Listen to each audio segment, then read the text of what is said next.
है 12th class का physical chemistry. ठीक है, तो 12th क्लास में जो है फिजिकल केमिस्ट्री में बात किया जाएगा। तो 12th क्लास की जो केमिस्ट्री है, ठीक है, उसको हम 3 पार्ट में बांट सकते हैं। फिजिकल केमिस्ट्री मतलब भौतिकी रसायन, इनऑर्गेनिक केमिस्ट्री अकार्बनिक रसायन, और ऑर्गेनिक केमिस्ट्री मतलब कि कार्बनिक रसायन।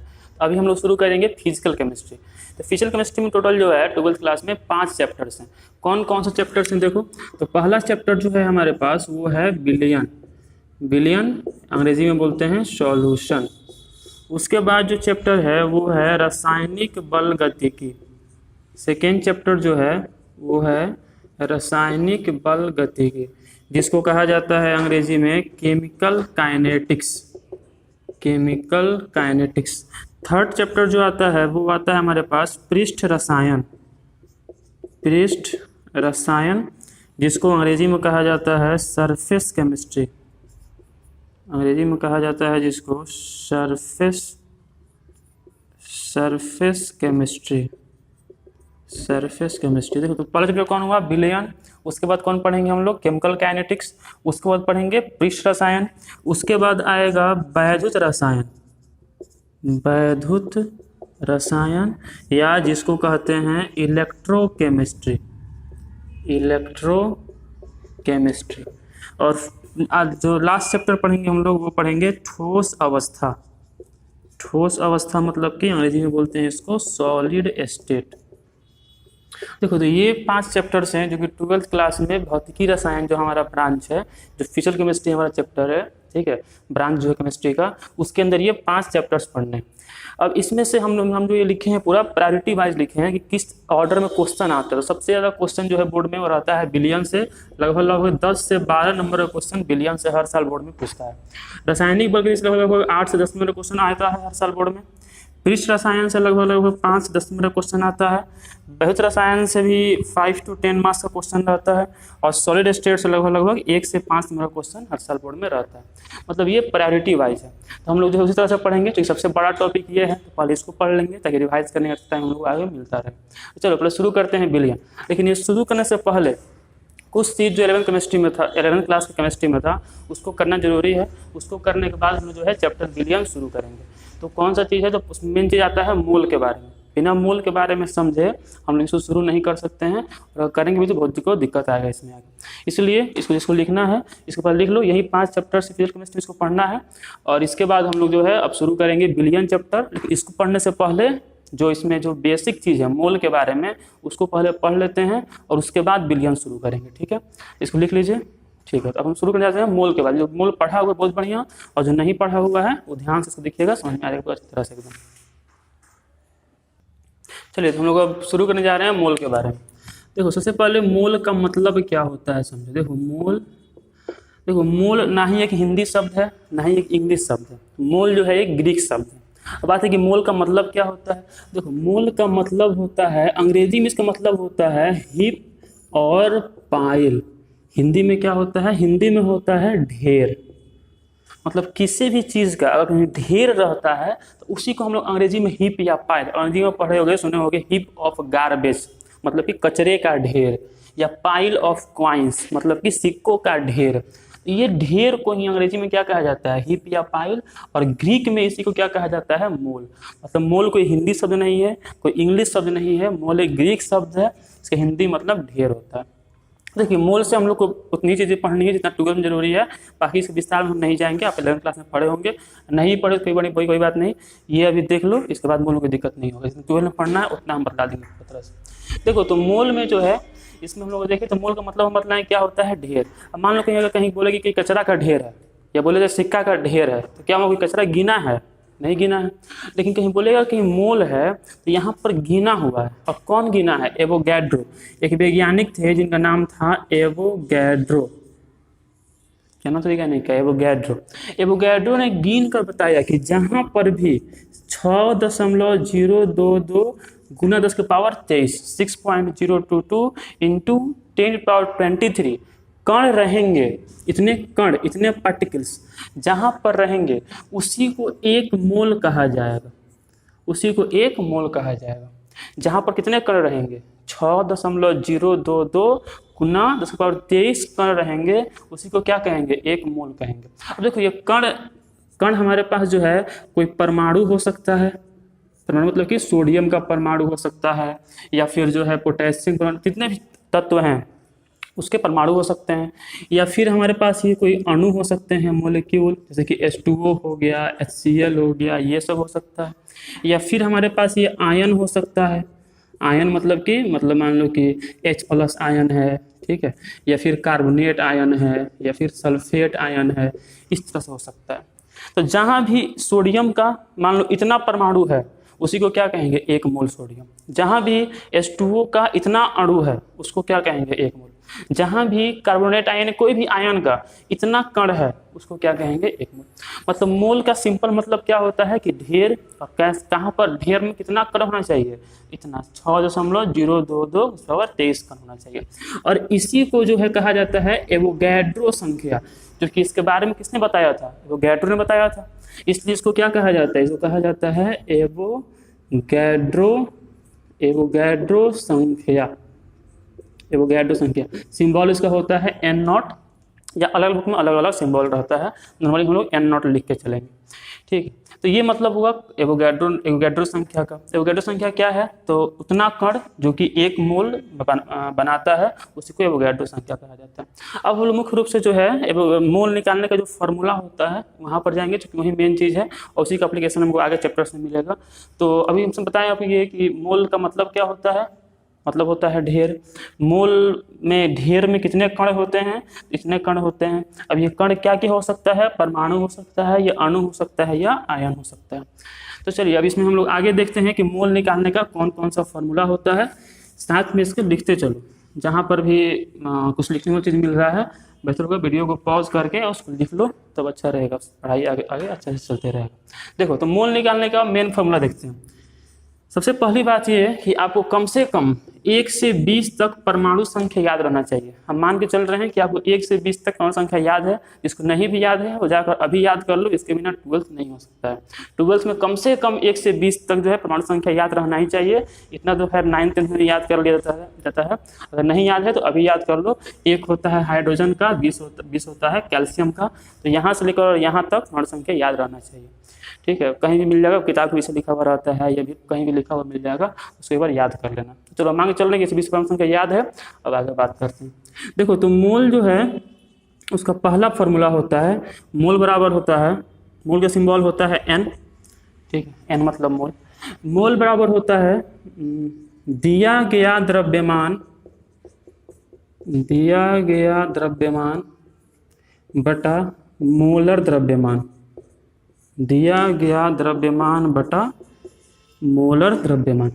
दिया गया द्रव्यमान क्या है कि जो द्रव्यमान क्वेश्चन में दिया हुआ है, ठीक है। सीधे बताना फॉर्मूला, एप्लीकेशन पार्ट, ठीक है। बाकी इसमें थ्योरी वगैरह हम छोड़ रहे हैं जो कि जरूरी नहीं है, जरूरी है आपको 12th वहीं बता रहे हैं। तो मोल बराबर क्या होता है, दिया गया द्रव्यमान बटा मोलर द्रव्यमान। दिया गया द्रव्यमान का सिंबल होता है W, मोलर द्रव्यमान का सिंबल क्या होता है M, ठीक है। दिया गया द्रव्यमान बटा मोलर द्रव्यमान। अब देखो तो 3 चीज़ समझो। पहली बात ये कि अगर मान लो पानी है, पानी में हम लोग अगर चीनी को मिलाते हैं, ठीक है, तो मिलने के बाद घोल बनेगा उसका। उसमें से जो पानी है वो ज़्यादा मात्रा में रहेगा और जो चीनी है वो कम मात्रा में रहेगा। तो बनने के बाद जो घोल बना उसको कहा जाता है विलयन, ठीक है। और विलयन में जो अवयव ज़्यादा मात्रा में है उसको कहा जाता है विलायक, और जो कम मात्रा में उसको कहा जाता है विलेय। तो यहाँ लिख रहे हैं विलयन जो होता है इसमें 2 चीज़ें होती हैं। क्या क्या होता है, एक होता है इसमें विलायक, और एक क्या होता है इसमें, एक होता है इसमें विलेय। विलायक क्या कौन है, जो अधिक मात्रा में है। विलेय कौन है, जो कम मात्रा में है, ठीक है। जैसे कि पानी और चीनी में से पानी क्या हुआ, विलायक। पानी क्या हुआ, विलायक। और चीनी क्या हुआ, चीनी क्या हुआ, विलेय, ठीक है। तो ये मतलब विलयन। अब दोनों मिलकर क्या बना, विलयन बना। अब इसमें से नॉर्मली हम लोग जो है विलायक के लिए सिंबल A यूज़ करेंगे और विलेय के लिए सिंबल B यूज़ करेंगे। अब पूरा इसी के बारे में चैप्टर है, जो बिलियन चैप्टर में लिखे हुए थे उसके फर्स्ट चैप्टर, वो पूरा बिलियन के ही बारे में है, ठीक है। अभी हम फर्स्ट बता रहे हैं, थोड़ा सा बस उसका शब्द का मतलब बता रहे हैं। तो बिलियन में जो ज़्यादा मात्रा में है उसको क्या कहते हैं, विलायक, और जो कम मात्रा में है उसको क्या कहते हैं, विलेय। विलायक का सिंबल क्या होता है A, विलेय का सिंबल क्या होता है B, ठीक है। तो देखो यहाँ पर दिया गया द्रव्यमान बटा मूल द्रव्यमान, जिसका भी हमको मोल निकालना है उसको जो दिया गया द्रव्यमान है वो लिखेंगे ऊपर में, और बटा में जो उसका मूल द्रव्यमान है वो रखेंगे नीचे में। देखो जैसे मान लो कि इसमें क्वेश्चन लेके आते हैं, जैसे मान लो का दिया हुआ है कि 46 ग्राम सोडियम के मोल की संख्या ज्ञात करें। मान लो क्वेश्चन है 46 ग्राम सोडियम के मोल की संख्या ज्ञात करें। हमको इसमें क्या निकालना है, मोल निकालना है। बहुत सिंपल चीज़, देखो सोडियम का दिया गया द्रव्यमान कितना है, जो क्वेश्चन में दिया है कितना दिया है 46 ग्राम, और सोडियम का मोल द्रव्यमान कितना होता है, तो सोडियम का परमाणु संख्या कितना होता है, याद है ना 11, कितना होता है 11। परमाणु द्रव्यमान कितना हो जाएगा, देखो एक चीज याद रखो कि अगर परमाणु संख्या कोई सम संख्या है और द्रव्यमान अगर निकालना है, जेड सिंबल होता है किसका, जेड सिंबल होता है परमाणु संख्या का, और ए सिंबल होता है किसका, ए सिंबल होता है परमाणु द्रव्यमान का। ठीक है, जेड होता है परमाणु संख्या का, ए होता है परमाणु द्रव्यमान का। अगर मान लो कि परमाणु संख्या अगर कोई सम संख्या है, द्रव्यमान उसका निकालना है, तो उसमें सिंपली क्या करेंगे 2 से गुना कर देंगे। जैसे मान लो दिया हुआ है कार्बन, तो कार्बन का परमाणु संख्या कितना होता है 6, तो कार्बन का द्रव्यमान संख्या कितना हो जाएगा 12। मान लो दिया हुआ है फ्लोरीन, तो फ्लोरीन का परमाणु संख्या कितना होता है 9, द्रव्यमान संख्या कितना हो जाएगा, देखो अगर विषम संख्या है तो 2 से गुना करके 1 जोड़ देते हैं, सम संख्या है तो क्या करते हैं 2 से गुना कर देते हैं। तो मान लो हीलियम कितना होता है परमाणु संख्या 2, द्रव्यमान संख्या क्या हो जाएगा उसका 4। जैसे मान लो दिया है अगर ऑक्सीजन, परमाणु संख्या क्या होता है 8, द्रव्यमान संख्या क्या हो जाएगा 16। फ्लोरीन, अब मान लो कि विषम संख्या है तो उसमें क्या करते हैं 2 से गुना करके 1 जोड़ देते हैं, तो 9 में 2 से गुना करें कितना हो जाएगा 18, और 1 जोड़ दिए तो कितना हो गया 19। तो मान लो यहाँ सोडियम, सोडियम का परमाणु संख्या कितना था 11, द्रव्यमान संख्या कितना हो जाएगा 11 से गुना करेंगे 22, और 1 जोड़ देंगे तो कितना हो जाएगा 23। मतलब सम संख्या में 2 से गुना कर देते हैं, द्रव्यमान संख्या में 2 से गुना कर, विषम संख्या में 2 से गुना करके 1 जोड़ देते हैं। अब मान लो कि सोडियम का निकालना है हमको मोल की संख्या, सोडियम का परमाणु संख्या कितना दिया गया द्रव्यमान कितना है 46, और सोडियम का जो परमाणु द्रव्यमान है कितना है 23, इससे कैंसिल, मोल कितना आ गया, मोल आ गया 2। तो इसमें हमको मोल संख्या कितना आया, मोल संख्या हमको यहाँ पर 2 मोल निकल कर आया।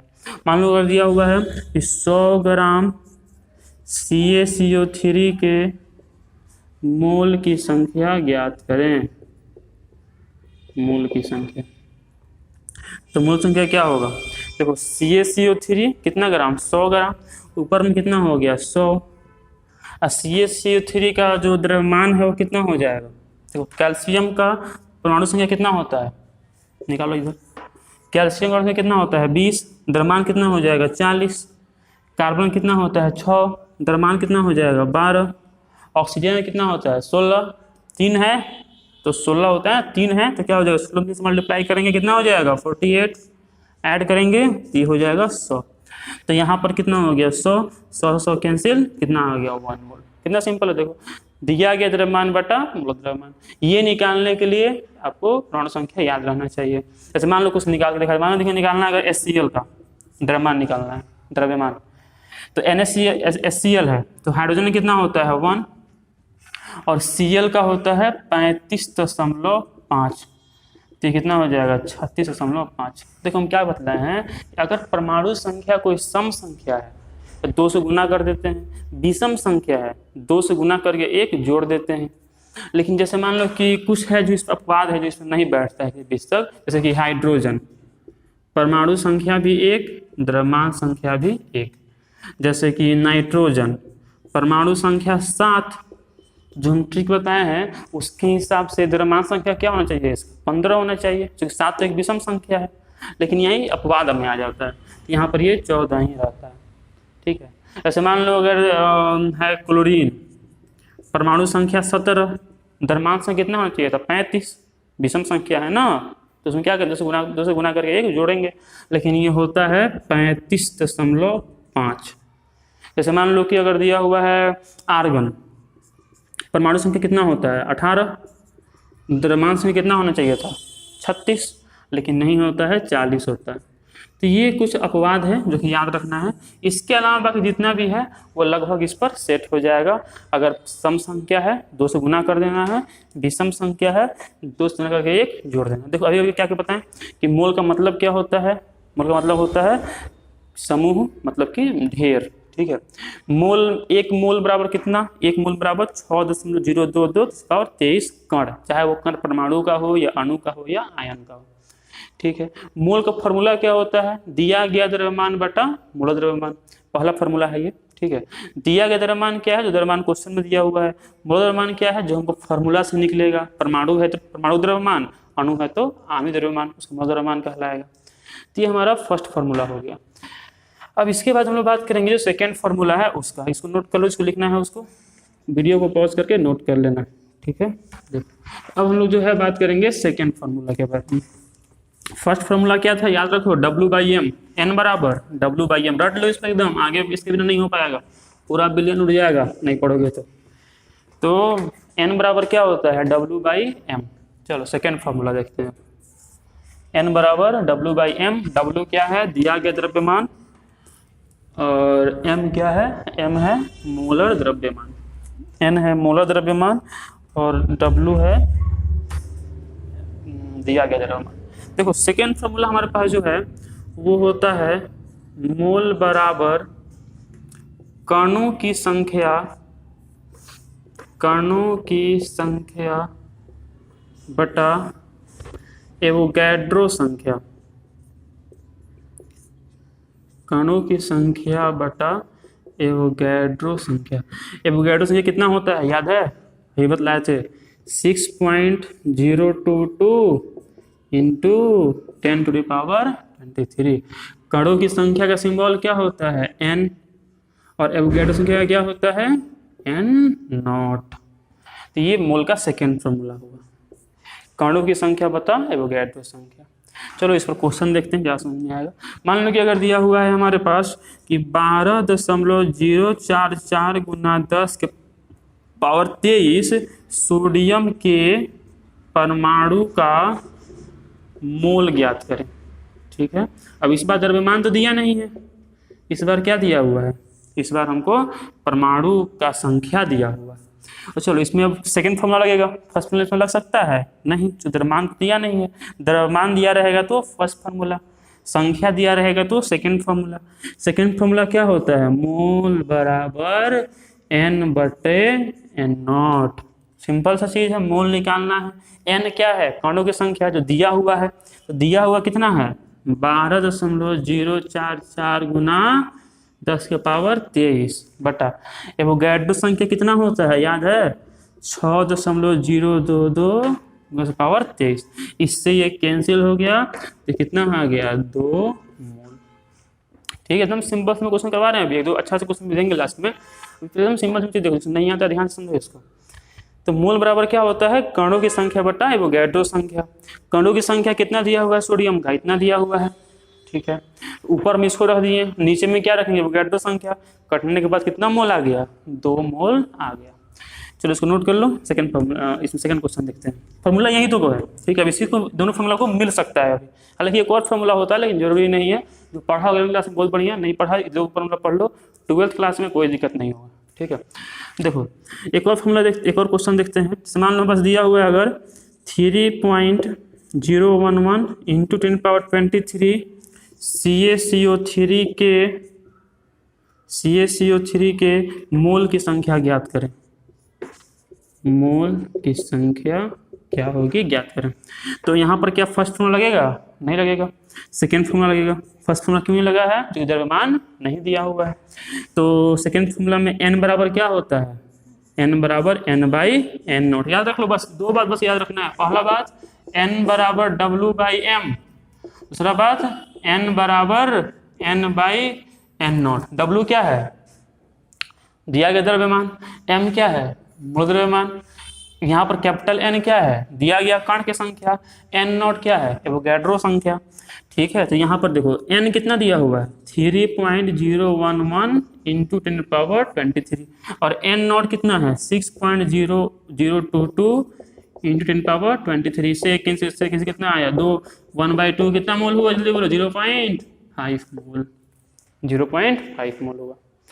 ठीक है, तो अभी दो फॉर्मूला तुमको आ गया। अब देखो दोनों को मिक्स करते हैं किस तरह। ठीक है, दो फॉर्मूला आ गया। पहला फॉर्मूला क्या होगा कि मोल बराबर given mass by molar mass, given mass by molar mass, दिया गया द्रव्यमान बटा मोलर द्रव्यमान।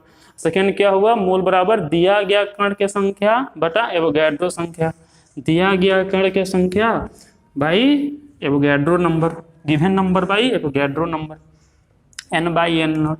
चलो मान लो क्वेश्चन में दिया हुआ है, अगर दोनों को मिक्स करके दिया हुआ है कि 12 ग्राम 12.0 ग्राम कार्बन के परमाणुओं की संख्या, कार्बन छोड़ मान लो दिया हुआ है अगर सोडियम के परमाणुओं की संख्या ज्ञात करें, परमाणु की संख्या ज्ञात करें।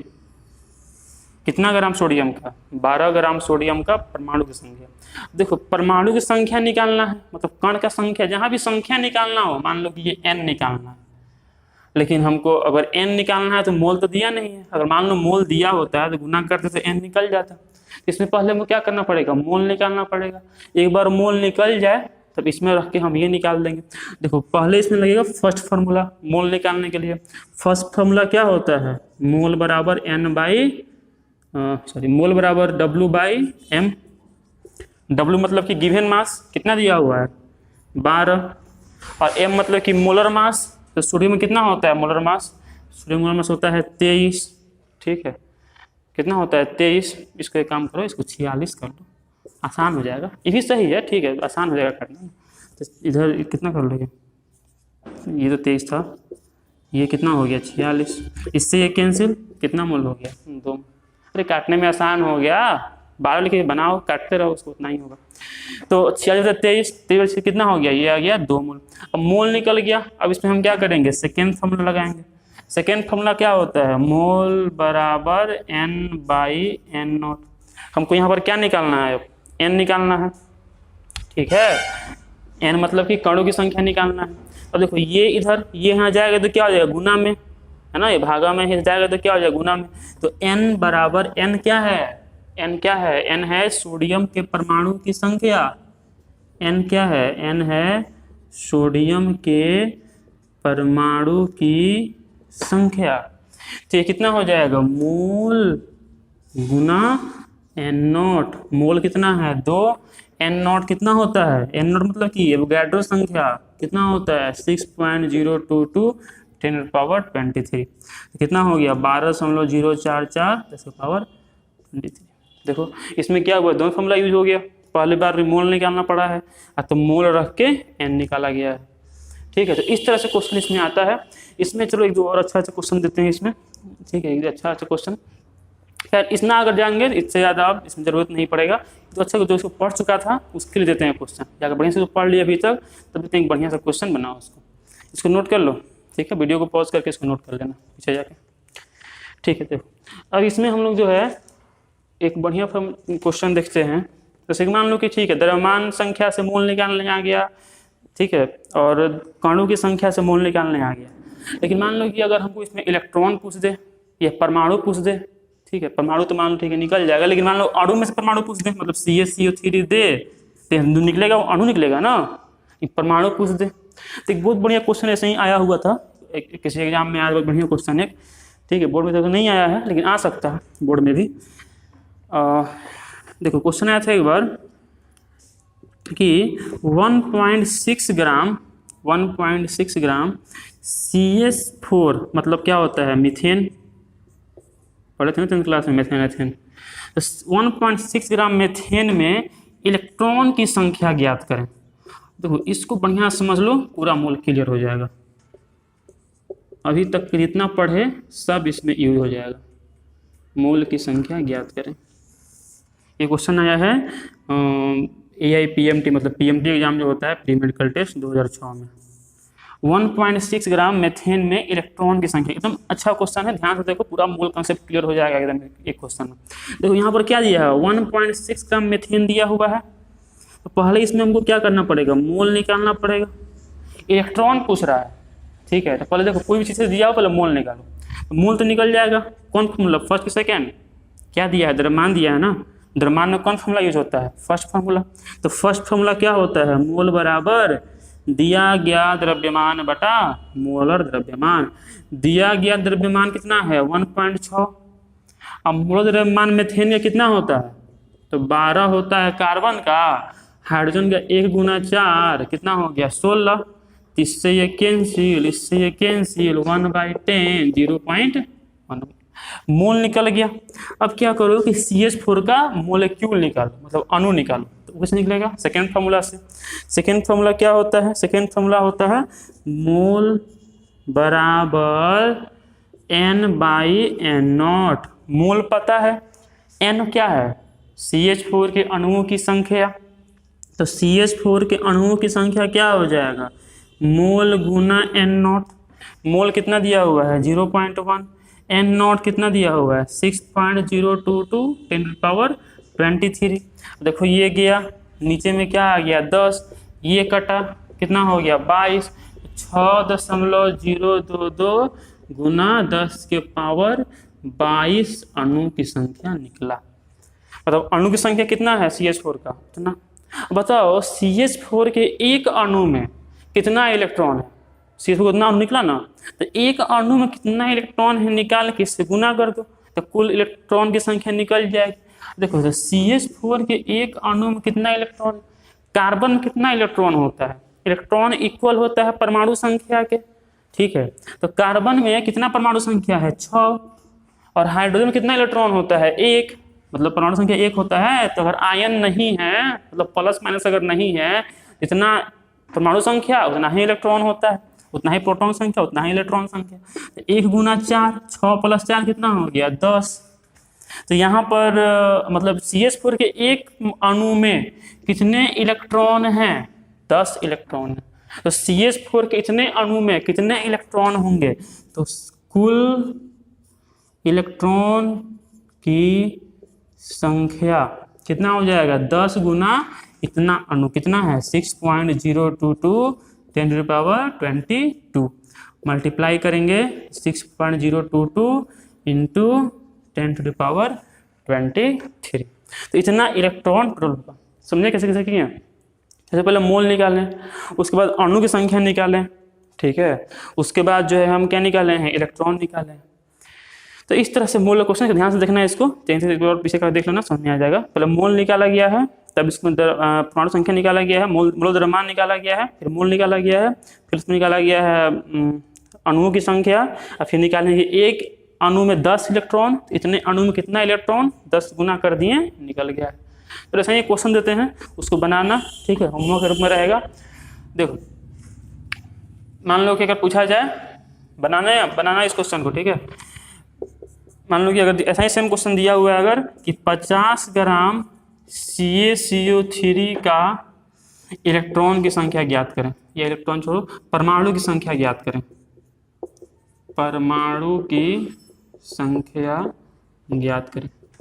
देखो इसमें करना क्या है, पहले मोल निकालना, फिर निकालना कितना अणु है, फिर निकालना कि CaCO3 के एक अणु में कितना परमाणु है, कितना परमाणु है देख लो, कैल्शियम का 1, कार्बन का 1, 2, ऑक्सीजन का 3, 5 परमाणु है। इतना परमाणु CaCO3 के एक अणु में है, तो इतना में कितना होगा, जितना अणु निकला है उसमें 5 से गुना कर देना, निकल जाएगा। चलो ठीक है, इस वीडियो को यहीं पर खत्म करते हैं। अगला वीडियो जो होगा वो बिलियन का होगा। अब बिलियन से हम लोग अब शुरू करेंगे, इसको ध्यान से देखना, रिवाइज करते रहना, तभी आगे चैप्टर समझ में अच्छे से आएगा। चलो ठीक है।